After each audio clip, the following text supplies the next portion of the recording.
К вопросам приступаем. Иван Иванович, пожалуйста. Так, у меня вопрос такой. Я пока не понял, какой объем, значит, картофеля и овощей перевозился в этом году в целом по Арктике, поскольку вот обобщенно здесь указано. Вот это вот я хотел узнать для, значит, сравнения в том плане, что у меня есть данные Минсельхоза, 1022 тонны было завезено картофеля и овощей. И имеется ли возможность, Михаил Викторович, увеличить этот объем? Ну, это несравнимые вещи. Вот я работал главой Верхоянского УЛУСа в свое время, 90-е годы. Тогда, значит, так называемая картофельная овощная компания была. Только авиатранспортом, только для Верхоянского УЛУСа завозили 780-750 тонн ежегодно. Это по каждому УЛУСу я один УЛУС привел. А в Минсельхоза данные 1000 тонн на всю Арктику, на север. Это первый вопрос. Имеется ли возможность увеличить? И второе, ведутся ли подготовительные работы возрождения Северного морского пути? Это очень хороший опыт в советское время. Раньше логистика другая была. Основной груз доставлялся с запада, значит, с Мурманска, значит, морским путем, и с востока, значит, Приморского края. Вот эта логистика как-то просматривается в планах на перспективу, значит, правительства. Или только мы будем отсюда, из Якутска, значит, через железную дорогу обеспечивать всю Арктику. Вот два вопроса. Ну, вообще-то есть вопросы, но вот два вопроса таких. Спасибо, Иван Иванович. Ну, вот посмотрите в динамике завоза картофеля и овощей открытого грунта, который вот в таблице. Значит, сколько в 18, 19 и 20 годах завезено. Это первое. Значит, это по всем арктическим районам. Второе, объем субсидий, посмотрите, у нас объем субсидий за эти 3 года практически не поменялся. Да? Поэтому отсюда и исходит, значит, вот Иван Иванович, вы правы, в свое время, ну, конечно, в те времена, тем более в 90-х годах, значит, еще вот остатки Советского Союза еще работали, значит, и авиатранспортом завозили очень большое количество, значит, овощей. Сегодня мы ограничены финансовыми средствами, поэтому вот то, что я сегодня вот в конце своего выступления сказал о том, что будут дополнительно на перечень на СЗПТ завезем 77 тонн и 26 рейсов мы должны обеспечить, приблизительно стоимость данной работы, значит, оценено приблизительно на 25 миллионов. Поэтому мы дополнительно просим из резервного фонда, значит, Республики Саха-Якутия, который, в принципе, положительно решен. Сейчас просто отрабатывается схема доведения. Поэтому вот прошу в своем выступлении тоже отметил, что мы должны увеличить объем и, значит, завоз СЗПТ, и в том числе и дополнительно, конечно же, овощной продукции. Здесь, конечно, основная задача – это увеличение объема финансирования по части возмещения затрат на завоз вот этих продовольственных товаров и овощей. Значит, что касается второго вопроса. Да, северный завоз нами прорабатывается, но вот есть у нас уже один положительный пример. Ну, условно говоря, вот этот Алабарский район, который, значит, со своей стороны завозит, значит, свою часть, большую часть продукции именно из Мурманска, по-моему, да, как мне известно. Значит, это первое. Второе, ну, мы данный вопрос прорабатываем совместно с Минвостокразвития. Значит, буквально на прошлой неделе я был на приеме у первого заместителя министра Крутикова Александра Викторовича. Как раз мы обсуждали этот северный завоз. И я в своем докладе, значит, отразил, что в третьем квартале 2021 года, значит, такая задача Минвостокразвития поставлена, что по поводу северного завоза они должны, значит, тоже внести какие-то нормативные вот эти документы. Значит, и в личном разговоре по части северного завоза, значит, Александр Викторович ждет от нас предложений именно конкретно субъектового характера, которые мы хотим, значит, ему тоже подготовить и, значит, сказать. Буквально на прошлой неделе, вот, значит, в Санкт-Петербурге... Ответы четкие, короткие, Да. пожалуйста. Всё Очень хорошо. много читаем. Ну, по северному Спасибо. заводу работаем, Иван Иванович. Значит, этот вопрос, вот даже председателем правительства, значит, рассматривается вопрос о строительстве, значит, в поселке Найба. Ну, вот этот вопрос пока прорабатывается. Глубоководного порта, значит, в поселке Найба, Лунского Луса, чтобы как раз и северный завоз развивать на территории Республики Саха-Якутия. Спасибо. Евсеев Матвей Николаевич, пожалуйста. Народный депутат. Арктики. Не слышно вас. Не слышно. Так, добрый день, участники расширенного День. заседания комитета. У меня вопрос как раз вот по логистике был, но там вопрос, что Иван Иванович правильно задал. А второй вопрос такой, вот вы хотите объединить Якутавторг и Примада-Гроснаб, так, Михаил Викторович? Слышно меня, нет? Он уже объединен, Матвей Николаевич, уже корпоративные процедуры уже произошли. В первом квартале мы уже получим объединенное предприятие, уже, значит, идет регистрация. Хорошо, спасибо. Но тогда вопрос такой.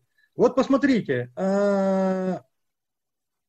северным завозом, да, особенно вот то, что там касается товаров первой необходимости, занимается председатель правительства, да, в последнее время глава вот, сам лично занимается, 2 вице-премьера, так, дальше идем Минсельхоз, Минарктики, Министерство транспорта, Министерство предпринимательства и Государственный комитет по обеспечению жизнедеятельности, так, по безопасности. Так.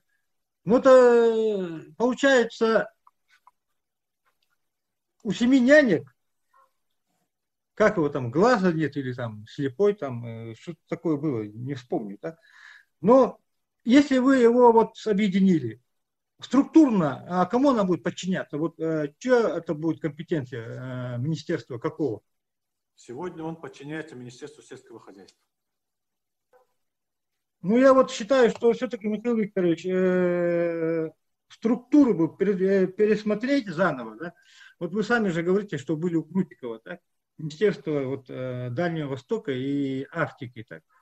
Ну, нам бы, вот, мы первый субъект, который создали министерство как раз по Арктике. Так? И тем более в последнее время вот Арктика будет сейчас, на нее очень много внимания уделено, начиная от президента Российской Федерации, вот и нашей головой, и всеми вот министерствами, которые как раз занимаются там 3-4 самолетами, да, вот это даже говорить не о чем. Так? Это один человек у меня этим занимается, один человек.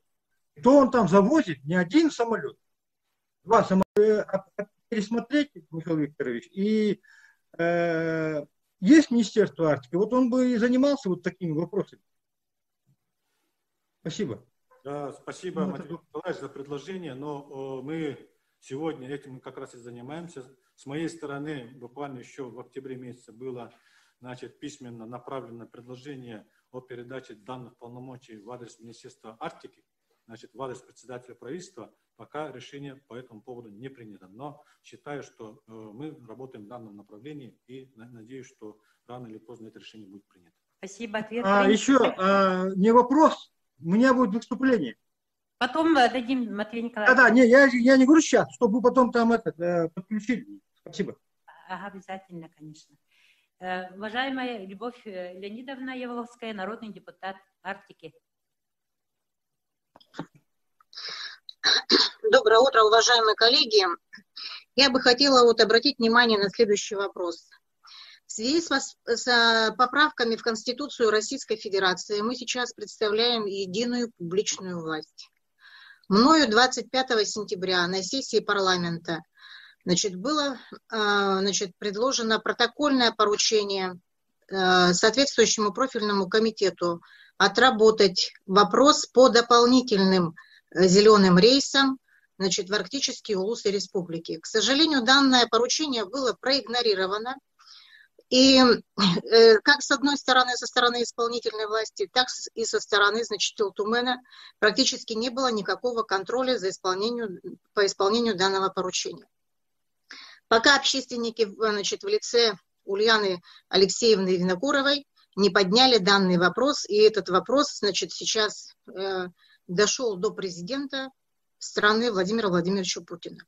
У меня первый вопрос. Кто отвечает конкретно за те поручения, которые, значит, должны исполняться? Или это у нас просто пустой звук? Если так, то, значит, практически мы ставим тогда вопрос, а нужно ли вообще вот нам поручать и делать такие поручения? Это первое. Второе. Несмотря на то, что, значит, с 2018 года по 2020 год в 2 раза уменьшился завоз картофеля в арктические улусы, я уже не говорю про его качество, объем субсидий остается на одном уровне. Кто получил маржу, как спрашивал, значит, президент Путин? У кого она осталась в кармане? Второй вопрос. Третье. Так, третий Строительство логистических центров. Выступление скажете. По 2 вопроса. Пожалуйста, на первый. Так, спасибо, Любовь Леонидовна, за такие актуальные вопросы. Ну, то, что касается дополнительных зеленых рейсов, значит, мы, естественно, Министерством сельского хозяйства совместно вот с подведомственным предприятием Якутопторг данный вопрос ставили еще, значит, начиная с октября месяца. Значит, перед правительством республики об этом я, конечно, я знал, что у нас ситуация сегодня такая сложится, и мы просили, значит, правительство республики о выделении дополнительных финансовых средств для оказания, значит, дополнительных зеленых рейсов, но в принципе решение тогда не было принято в связи с тем, что ситуация у нас по бюджету на текущий год в то время не очень-то хорошо слаживалась. Просто в конце декабря, естественно, то есть в начале декабря она более-менее сложилась, и вот решение было принято, значит, уже дополнительно выделить средства. Поэтому мы сейчас те вот планы, которые мы отрабатывали, значит, и делаем. И дополнительно будет 26 рейсов на 77 тонн. Значит, кто получил маржу? Прямо вот вопрос. Значит, что касается, да, завоза картофеля и овощей, она с 18 по 20 год чуть-чуть уменьшилась. Вот если в таблице, значит, видно, пожалуйста, поставьте таблицу, где у нас по СЗПТ. Таблица по СЗПТ. Это у нас овощи, а таблица СЗПТ, где у нас вот этот объем. Так, ну вот по объемам, если, допустим, в 2019 году там где-то 8 с чем-то тысяч СЗПТ заведено, да, общий объем у нас вот смотрите, 18 6 779, 19 9 328 и 20 12 196. То есть увеличение объемов социально значимых, значит, в 2020 году, конечно, намного увеличилось, при этом субсидии на это не поменялись. То есть есть такая диспропорция, по овощам чуть-чуть упала, но объем СЗПТ упал. Поэтому здесь никакой маржи нет. Это первое. Второе, я вам... Нет, Михаил Викторович, вы еще на слайд вперед пройдите, там посмотрите, 2018 год 1032, значит, получается в тоннах, а 2020 год 616, это практически, значит, почти в 2 раза уменьшилось. Нет, вы обратите, в неулусную перевозку тоже есть, да, там тоже, вот у нас меньше, чем в 2018 году, вот вы правильно заприметили, 4816 в 2018 году общий объем и 2752 именно вот по овощам и картофелю. Но я еще говорю, что при этих субсидиях у нас объем ЦЗПТ увеличился. Я вот показываю в 2019 году. Понятно. Поэтому это, во-первых, здесь маржи нет. Во-вторых, по ценовой политике я сказал, что, например, Абыйского улуса, какие у нас значит, снижение по, значит, стоимости, и по всем районам Арктики у нас такая картина. Так, ну я должна как председатель комитета обязательно отметить на замечание народного депутата, члена комитета Арктики Любовь Леонидовны, что комитетом вопрос завоза продуктов как раз-то и каждый год рассматривается. И при уточнении бюджета столько у нас споров. Ну, комитетские работы же не освещаются. Вопросы эти стояли. И правительство, значит, обещало нам при уточнении бюджета эти суммы еще предусмотреть. Это сказано было в течение, вот зимником то, что завозим, потом весеннее время при уточнении бюджета. Так что вопросы, которые вы поднимаете, правильные, но то, что комитет не работает, я с этим совершенно не согласна. Так, пожалуйста, Чегнаров Владимир Ильич. Надо работать народным депутатом, не задание давать.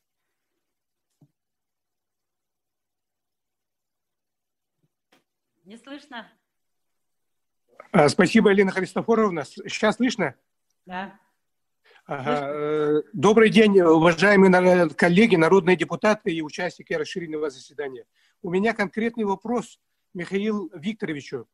Значит, есть очень также актуальная, серьезная проблема по завозу лекарственных препаратов в арктические улусы. Это, конечно, связано в первую очередь тем, что аптеки перевели в свое время в 2011 или 2012 году в муниципальное образование, муниципальное распоряжение. И сейчас они практически не имеют оборотных средств и не могут там завести там и так далее, вот эти лекарства. И народ весь, вся Арктика сегодня из города вот пассажиры сами везут эти лекарства и так далее. Очень серьезная, острая проблема. Она еще актуализировалась в связи с коронавирусом. Михаил Викторович, вот конкретно вопрос, как планируется вот решить эту проблему? Очень важная и серьезная проблема. Спасибо.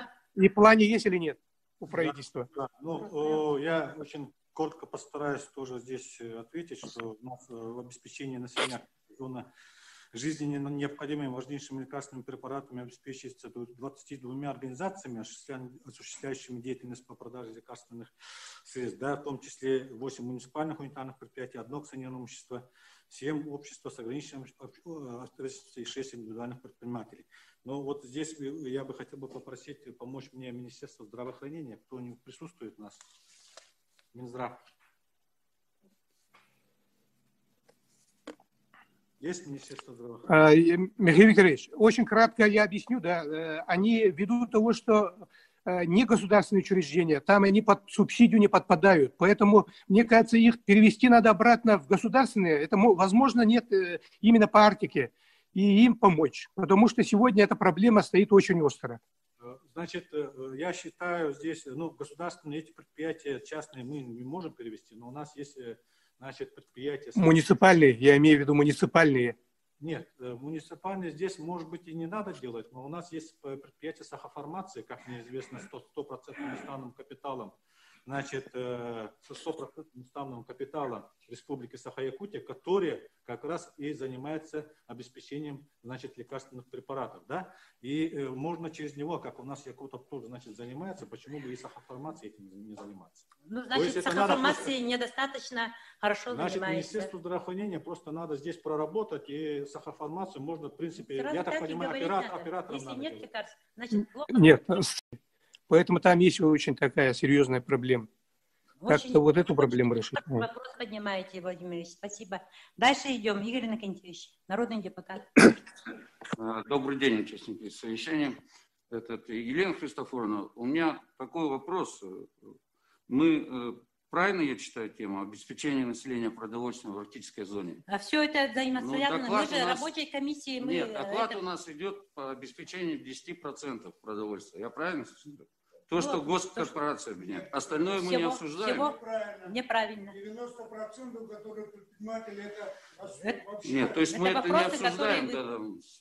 То есть министр это не, зампред это не озвучивает. То есть он только по госпредприятию.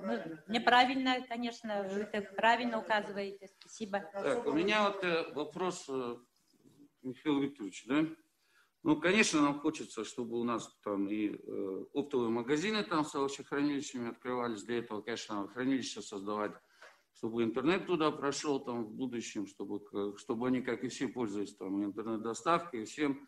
Но в данном случае мы вот избегаем, значит, большую разницу в ценах, это включая на продукты первой необходимости, имея такое предприятие, как объединенное теперь уже, оказывается, Госоптторг.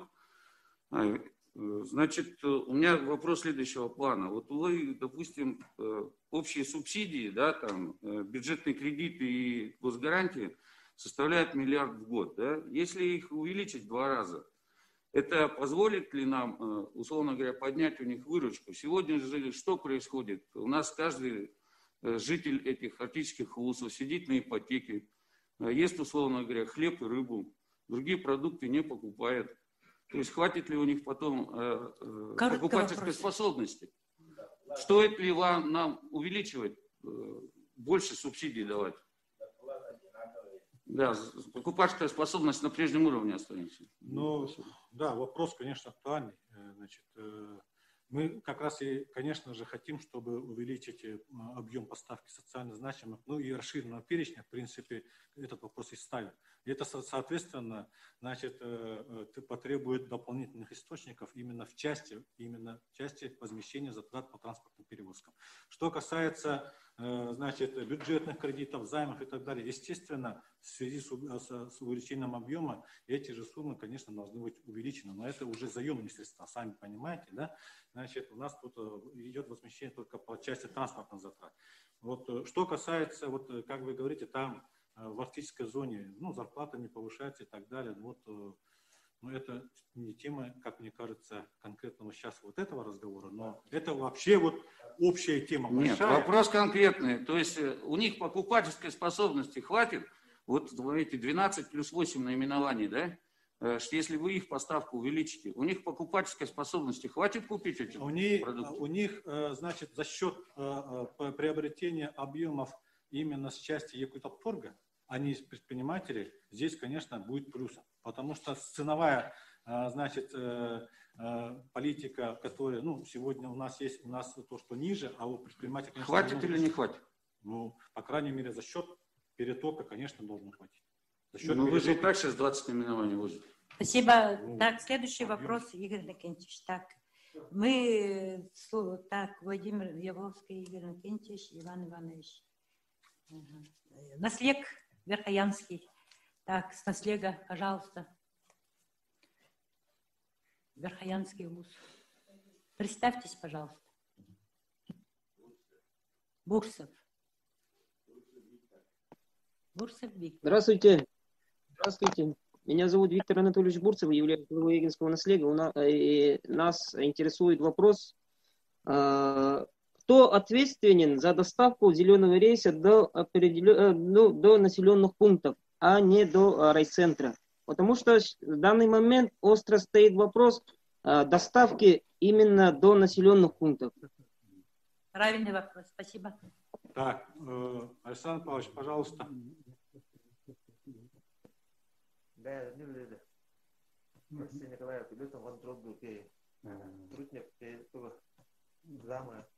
Добрый день, уважаемые народные депутаты, Елена Христофоровна. Спасибо за вопрос. Да, мы, кто отвечает, ответственный, вопрос задан с районного центра до поселений, поставка СЗПТ и овощей и картофеля. По полномочиям с районных центров до поселений это местное самоуправление, это районы. Мы просто тут помогаем за счет оборотных средств Якутопторга и Туймада Граснаба. Вот с районных центров до поселений мы дополнительные рейсы осуществляем. Это за счет оборотных средств Якутопторга. Николай Николаевич, вопрос, эти средства заложены в бюджете районов? Вы прослеживаете за этим? Эти полномочия переданы им?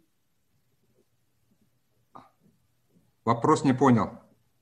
Расходы с районного центра до наслегов, вы говорите, муниципальное образование должны нести. Эти средства заложены в бюджете? У нас заложены транспортные, частичные транспортные расходы до районных центров.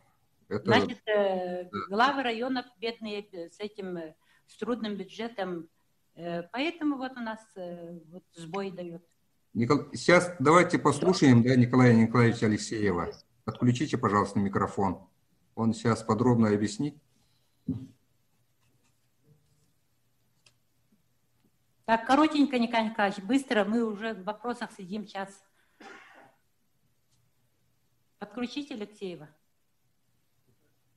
Всем добрый день. Коротко отвечу на все вот услышанные вопросы. Значит, финансирование доставки с районных центров до населенных пунктов на 2021 год заложено в бюджете.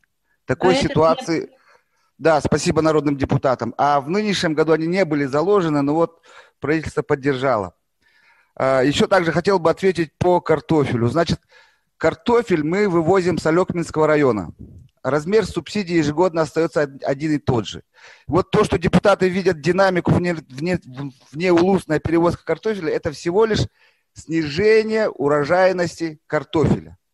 Мы вывозим всех заготовителей картофеля, которые определил Минсельхоз. Это сидит Туймада Агроснаб, Алекма Агропродукт, ООО «Экодар», вот этих 3 заготовителей. Это вот всего лишь снижение объемов картофеля. А по поводу покупательской способности на селе, если мы будем завозить больше, то мы прогнозируем, что если мы будем завозить больше, то мы увеличим объем продаж, покупательская способность населения, не больше 20%. Потому что в части именно 12 социально значимых продуктов питания мы 12 арктических улусов обеспечиваем 100%. Это при учете еще, что маленько идет с Арктики отток населения. Вот такая ситуация. Николай Николаевич, вы только начинаете работать, начали хорошо, но то, что вы говорите, вот с этими данными и с этими суммами вы будете решать полностью проблему завоза картошки. Мы не согласны. Ну ладно, это разговор будущего, да? Мы еще будем рабочую комиссию создавать. Спасибо. Вопросы завершаем.